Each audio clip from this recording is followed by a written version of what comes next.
ভালো একজন মানুষ চাই এন্ড প্রবাসী একজন স্বামী চাই আমি। সুপ্রিয় দর্শক, আসসালামু আলাইকুম। জীবন গল্পে আপনাদের স্বাগতম। ক্যামেরার সামনে ছোট্ট একটি বোন রয়েছে, আজ আমরা তার জীবন গল্প তুলে ধরবো। আসসালামু আলাইকুম আপু, ওয়ালাইকুম সালাম। কেমন আছেন? আলহামদুলিল্লাহ ভালো। আপু, আপনার গ্রামের বাড়ি কোথায়? রাজশাহী। রাজশাহী। আপনার বর্তমান বয়স কত?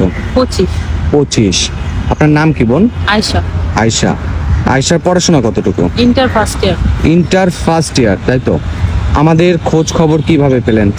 পেয়েছি ভাই আমাদের গ্রামের একটা মেয়ের মাধ্যমে। গ্রামের একটা মেয়ের মাধ্যমে, তাই তো?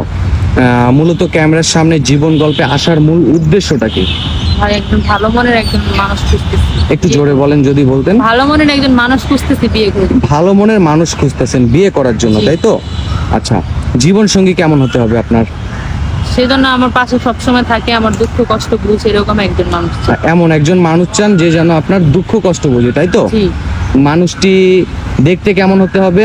দেখতে যেমনই হোক তার মন ভালো হতে হবে। মন ভালো হতে হবে। জি। আচ্ছা, আপনি ভিডিওর প্রথমেই বললেন একজন প্রবাসী জামাই চাই। প্রবাসী জামাইয়ের কারণ কি? টাকা পয়সার দিক দিয়ে না কি না, কারণে? তার টাকা পয়সা ধন সম্পদ আমার লাগবে না। তাহলে এই মন দিক দিয়ে ভালো হলে হবে। আর প্রবাসীরা হচ্ছে বউদেরকে অনেক ভালোবাসে। এটা আপনি তাদের মনে কিভাবে অনেক কষ্ট জানলেন থাকে। প্রবাসীরা বউকে ভালোবাসে? কারণ ভাই আমি শুনছি আর আমি দেখছি আমার একটা বান্ধবীরও প্রবাসী জামাইয়ের কাছে বিয়ে হয়েছে। আপনার এক বান্ধবী প্রবাসী জামাইয়ের কাছে বিয়ে হয়েছে, তার বউকে অনেক ভালোবাসে, তাই তো? প্রবাসী ভাইরা তো এখন টাকার মেশিন, আপনি হয়তো টাকার জন্য তাকে বিয়ে না করতে না, যাচ্ছেন। কেন? তার টাকা পয়সা না থাকলে কি তাকে তারা তাদের মনে অনেক কষ্ট থাকে আর তারা বউকে অনেক ভালোবাসে। আপনি কি কষ্ট দূর করার জন্য এসেছেন নাকি? কষ্ট আমিও তো আমার ছোট থেকে বড় হয়েছি কষ্ট করতে করতে। আমিও একজন, ওনারও তো কষ্টে আছে। দুজন একসাথে যদি হয় ভালো হবে, দুজনের মনে কষ্ট শেয়ার আচ্ছা, করতে পারবে। ঠিক আছে। আচ্ছা আরিশা, আপনার পরিবারে কে কে আছেন?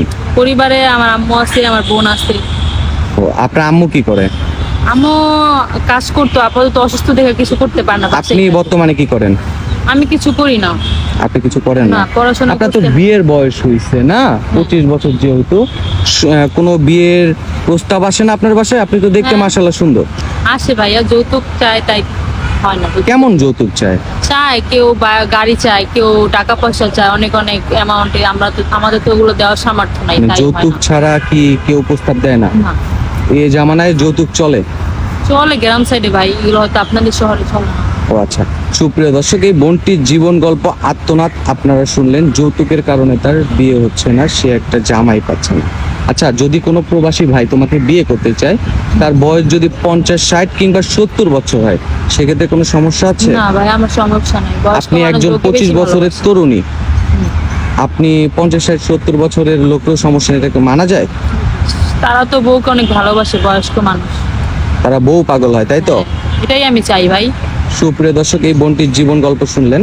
আপনার সাথে যোগাযোগ করবে কিভাবে বোন? আপনাদের মাধ্যমে করলেই হবে, আমাদের ফোন নাই। মাধ্যমে করলেই হবে। সুপ্রিয় দর্শক, এই বোনটির সাথে যদি কেউ যোগাযোগ করতে চান, ডিসপ্লেতে দেওয়া একটি নাম্বার রয়েছে, ইমো হোয়াটসঅ্যাপ দুটি রয়েছে। যদি কোনো ভাই ওনার সাথে যোগাযোগ করতে চান, আমাদের ফোন দিবেন, ইনশাল্লাহ আমরা যোগাযোগ করে দেবো। ওকে বোন, ভালো থাকেন, সুস্থ থাকেন, আল্লাহ হাফেজ।